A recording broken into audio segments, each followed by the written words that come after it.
আসসালামু আলাইকুম সবাইকে। আমি শাহির, বর্তমানে আছি ঢাকা ইউনিভার্সিটির অ্যাপ্লাইড স্ট্যাটিস্টিক্স অ্যান্ড ডাটা সায়েন্সে। এই ভিডিওতে আমরা কথা বলবো অ্যাডমিশন ফিসে কোথায় ক্লাস করাটা বেশি ভালো হবে, অনলাইনে নাকি অফলাইনে। তো এই জিনিসটা নিয়ে অনেক কন্ট্রোভার্সি আছে। তো মানুষজন সবাই অফলাইনে যাই এক্সাম দেয়, এটা নিয়ে সমস্যা নাই। সমস্যা হচ্ছে যে ক্লাস করাটা নিয়ে। এখন অনলাইনে ক্লাস বলতে গেলে এসিএসের কথা অবশ্যই মাথায় আসবে। এসিএসের ক্লাসের যে সমস্যা, ক্লাসগুলো সাধারণত একটু লেন্দি হয় এবং এই ক্লাসে তোমার যত রকমের যত কিছু আছে সব কিছুই পড়ানো হয় এবং দেখা যাচ্ছে যে এখানে প্রচুর পরিমাণে ম্যাথ প্র্যাকটিস করানো হয়, ঠিক আছে?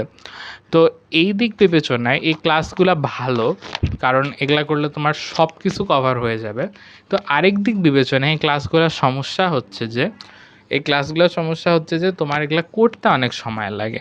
দেখা যাচ্ছে যে তোমার ভেক্টরের উপরে 3 ঘন্টার মনে করো যে 5টা ক্লাস, মোট 15 ঘন্টার ক্লাস জাস্ট ভেক্টরের উপরে, ঠিক আছে? এখন এই 15 ঘন্টার ক্লাস তো তোমাকে করা লাগবে, রাইট? এবং দেখা যাচ্ছে যে এই ক্লাসগুলো যদি তুমি নোট করতে চাও, দেখা যাচ্ছে একটা খাতার প্রায় অর্ধেক ভর্তি হয়ে যাবে 200 পেজের খাতার। তো এগুলা নোটগুলো আবার তোমাকে রিভিশন দিতে হবে, আরও প্র্যাকটিস করা লাগবে, কোশ্চেন ব্যাংক করা লাগবে। তো ওভারঅল চিন্তা করলে এটা কিছু দিক থেকে আত্মঘাতী সিদ্ধান্ত মনে হয়, বাট যারা এটা প্রপারলি করতে পারে তারা বেস্ট আউটপুটটা পায়। এখন কথা বলি অফলাইন ক্লাসের সমস্যা নিয়ে। তো আমি নিজে উদ্ভাসের ফার্ম গেটের যে মালিক টাওয়ারের ব্রাঞ্চটা আছে সেখানে অফলাইনে ক্লাস করছি। তো আমি আনফর্চুনেটলি তুখোরে কোনোভাবেই সুযোগ পাইনি। অনেক চেষ্টা করছিলাম উইকলিগুলোতে ভালো করার, কিন্তু আসলে হয় নাই। তো রেগুলার ব্যাচের ক্ষেত্রে যেটা হইতো যে তোমার ধরো যে একটা ক্লাস ভালো, 2টা ক্লাস খারাপ, দেন আবার আরেকটা ক্লাস ভালো। এখন খারাপ বলতে কি, তোমাকে মনে করো যে খুব লেম কেউ আসে ক্লাস নিচ্ছে এমন না, বুয়েটেরই ভাইয়া বা ঢাকা ইউনিভার্সিটির ভাইয়া, কিন্তু দেখা যাচ্ছে যে মানে ওদের যে পড়ানোর স্টাইল সেটা মানে অত তোমার ভালো লাগবে না। তারপর দেখা যাচ্ছে ক্লাসের মধ্যে ফাম্বেল করবে, হোঁচট খাবে, ঠিকমতো ডেলিভারি দিতে পারবে না। আমি মানে মানুষকে নিয়ে আসলে খারাপ বলতে হয় না, বাট অ্যাডমিশন এমন একটা সেন্সিটিভ সময় যেখানে দেখা যাচ্ছে যে একজন একটু ভালো পড়ায় আর আরেকজন অনেক ভালো পড়ায়, এই দুইজনের মধ্যে কিন্তু তোমার পার্থক্য আছে এবং এই দুইজনের পার্থক্যটা এত বেশি যে তোমার ধরো যে একটু বেশি, ধরো 5,000 টাকা বেশি খরচ করলে তোমার যদি অনেক ভালো পড়ায় এমন কাউকে হায়ার করতে পারো, রাদার দেন মানে মোটামুটি পড়ায়, তাহলে সেইটা তোমার মানে অ্যাডমিশন একটা ভালো রোল প্লে করতে পারে। মানে এটা এমন একটা ক্রুশিয়াল টাইম, ঠিক আছে? এবং এই জিনিসটা তোমার মাথায় রাখা উচিত। তো অফলাইনে ক্লাস আমি তাও গেছিলাম, মোটামুটি 2-1টা ক্লাস বাদ দিছিলাম, কারণ আমি জানতাম যে এই ক্লাসে হচ্ছে যে টপিক আছে এটাতে আমি উইক, এবং এই টপিক আমি মানে অফলাইনে যাই আমার খুব একটা লাভ হবে না। তো আমি তখন কী করছি, আমি হচ্ছে অনলাইনেও এই ক্লাসগুলো করছি, ঠিক আছে? আবার দেখা যাচ্ছে অফলাইনে ক্লাস করে আসে ও, মানে অফলাইনের ভাইয়ারাও অনেকে বলতো যে তোমরা অ্যাটলিস্ট অনলাইনে যে স্লাইডটা আমরা প্রোভাইড করছি ওইখানের ক্লাসের, মানে উদ্ভাসের অফলাইনে ক্লাস করলে ওরা অনলাইনে যে ক্লাসগুলো নেয় ওগুলো স্লাইডগুলো ওরা দিয়ে দেয়। তো বলে যে ওই স্লাইডের অঙ্কগুলো তোমরা বাড়ি যেয়ে প্র্যাকটিস করিও, ঠিক আছে? তো এটা একটা অপশন হইতে পারে, এটা উদ্ভাসে সাধারণত এই জিনিসটা রেকমেন্ড করতো।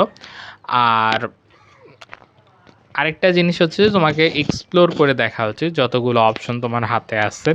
যেমন উদ্ভাসের বেশ কিছু ক্লাস আছে, তোমার হচ্ছে question bank master class, foundation class, live class, marathon class. এসিএসেরও তোমার ধরো যে বিভিন্ন ক্লাস আছে, একটা হচ্ছে লিন্দি ক্লাস, একটা কম্প্যাক্ট ক্লাস। তো এগুলা তোমার এক্সপ্লোর করে দেখতে হবে, দেখে তুমি দেন ডিসিশন নিবা যে তোমার আসলে কোন জিনিসটা তোমাকে স্যুট করতেছে ভালো।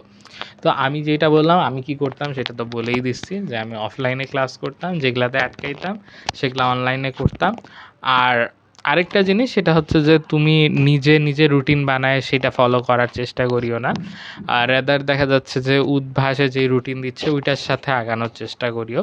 একটু কষ্ট হবে, একটু ধরো যে যেগুলা ফাঁকা পড়ে যাবে সেগুলা দেখা যাচ্ছে যে রাখে দিবা, সেগুলা পরে রিভিশন দিতে পারবা। বাট ওই ধরো যে সব বাদ দিয়ে উদ্ভাস টুদ্ভাস বাদ দিয়ে যে আমি একা একবারে অনলাইনে করে দেখা যাচ্ছে যে 20 ঘন্টা আমি অনলাইনে ক্লাস করব। আচ্ছা 20 ঘন্টা এক্সট্রিম বলে ফেলছি, বাট অনেকের আসলে এমন মেন্টালিটি থাকে যে ধরো যে অ্যাডমিশনে 2-3 মাস যায়, যাওয়ার পরে ওরা এমন একটা মেন্টালিটির হয়ে যায় যে আমি এখন সব বাদ দিয়ে দিব, অফলাইন বাদ, মানে অনলাইনে কিছু ফলো করা বাদ, নিজের মতো করে রুটিন করব, সারাদিন ক্লাস করব, পরে প্র্যাকটিস করব। তো আমার মনে হয় এটা একটা আত্মঘাতী সিদ্ধান্ত এবং এরকম কেউ করিও না প্লিজ। আচ্ছা, তো আমি জানি না আমি কতটুকু তোমাদের কনফিউশন ক্লিয়ার করতে পারছি, বাট সত্যি কথা বলতে এটার যদি ডেফিনেট কোনো অ্যান্সার থাকতো আমি সত্যি তোমাকে সেইটাই দিতাম। তো অনেকেই আমি দেখছি অনলাইনে যারা এডটেকের আছে ওরা তোমাকে বলবে যে অনলাইন ক্লাস করো, অফলাইনে এক্সাম দাও। বাট অনলাইন ক্লাসে যেটা হয় যে এটা আবার শেষ করাটা তুলনামূলকভাবে টাফ হয়ে যায়। আচ্ছা, আর আরেকটা যেটা সেটা হচ্ছে যে তুমি এসিএস উদ্ভাস বাদে আরও কিছু অপশন আছে যেগুলো তুমি ট্রাই করে দেখতে পারো। সেটা হচ্ছে যে ধরো তুমি যদি শাওন রেজা ভাইয়ার কোর্সগুলো করতে পারো, ওনার আর্কাইভ ক্লাসগুলো সাধারণত থাকে, ওনার কোর্সগুলো কিনলে যেই ক্লাস নেক না কেন ওনার আর্কাইভ ক্লাসগুলো থাকে, ওগুলো করতে পারো। আর আরেকটা সত্যি কথা যদি বলি সেটা হচ্ছে যে এটা আমি অ্যাকচুয়ালি মানে আমি কোনো কোর্স সেইভাবে ভালো করে ফলো করি নাই থ্রু আউট দ্য টাইম, কিন্তু কথা হচ্ছে যে অনেক অ্যাডমিশন কোর্সে দেখা যায় যে এত জিনিস পড়ায় ফেলে যে শেষে যায় অ্যাকচুয়ালি সিলেবাস টাইমলি শেষ করতে পারে না। তখন দেখা যাচ্ছে যে সকালে একটা 5 ঘন্টার ক্লাস দিচ্ছে, রাতে আবার আরেকটা 5 ঘন্টার ক্লাস দিচ্ছে। তো এরকম যদি হয় সেই ক্ষেত্রে তো আসলে মানে মানে এটা তো আসলে সম্ভব না, তাই না? সকালে একটা অনলাইন ক্লাস করা, রাতে একটা অনলাইন ক্লাস করা, কিংবা 5 ঘন্টা ক্লাস করা। মানে শুনলে মনে হয় যে আরে 5 ঘন্টা আর কি, কিন্তু এটা অ্যাকচুয়ালি টাফ। এটা মানে অ্যাকচুয়ালি খুবই খুবই খুবই টাফ। এতক্ষণ ধৈর্য ধরে রাখাটাও টাফ। আরেকটা জিনিস, প্র্যাকটিস করবা, এক্সাম দিবা, এক্সামের ভুলগুলা ঘাটাঘাটি করবা। আচ্ছা, কথাগুলো আমার একটু মানে উল্টাপাল্টা হয়ে যাচ্ছে, এটার জন্য খুবই সরি। কোনো প্রশ্ন থাকলে কমেন্টে লিখবা, আমি রিপ্লাই দেওয়ার চেষ্টা করব। Thanks for watching the video and see on the next one.